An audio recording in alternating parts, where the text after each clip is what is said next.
balita na ikay mawiwili. So mga par, kamusta? Ang naging real talk ni Manny Pacquiao. Pero bagong lahat mga idol, suportahan nyo naman ang ating channel. Maraming salamat po.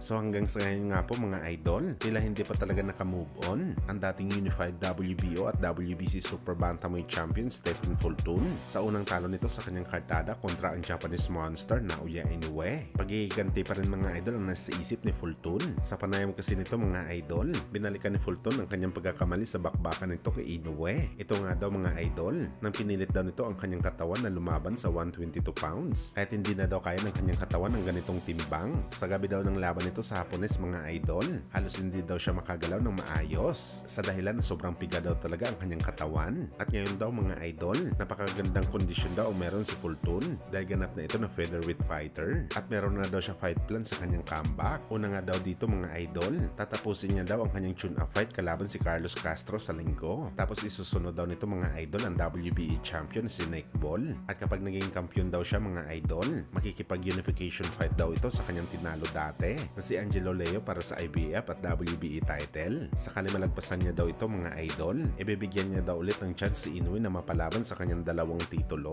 At sigurado si Fulton mga idol na sa rematch daw nila ni Inoue, may ibibigay na nito sa Japanese monster ang kanyang unang talo sa bakbakan at depensahan ang kanyang dalawang titulo. Well, napakagandang plano nga ito mga idol ni Stephen Fulton. Naniniwala talaga tayo na papalag sa kanya si Inoue sakali may hawak na ito ng dalawang titulo sa 126 pounds. Pero gayon pa man mga idol, madali lang sabihin na kumuha si Fulton ng titulo sa mga kampiyon sa 126 pounds. Pero mahirap ito gawin mga idol. Dadaan talaga si Fulton sa butas ng karayom bago mangyari ang ganitong bagay. Maski nga ang laban nito mga idol sa linggo kontra kay Carlos Castro, mahirap na pagsubok ito para kay Fulton. Kaya abangan na lang natin mga idol kung anong mangyayari sa bakbakan bukas.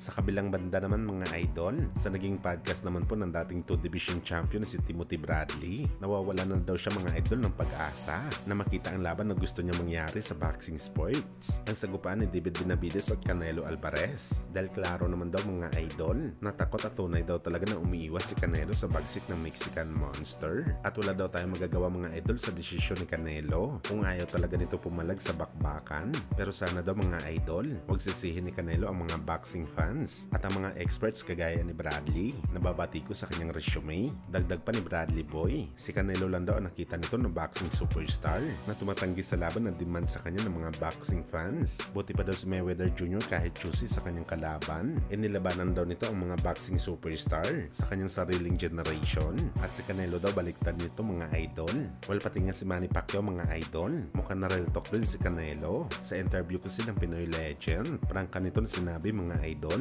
na noong panahon daw ng kanyang prime, hindi daw uso sa kanya mamili ng kalaban. Wala daw siya pakialam kung sino man ang malakas na kanyang kalaban. Basta ang trabaho lang daw nito mga idol mag-training at magpalakas. Kung sino daw ang gusto na ipalaban ng promoter ni Boss Manny, hindi talaga ito aatras sa bakbakan. Huwag mong kalimutan, basta ang gagawin mo, bigyan mo kaliwat kanan lang yan.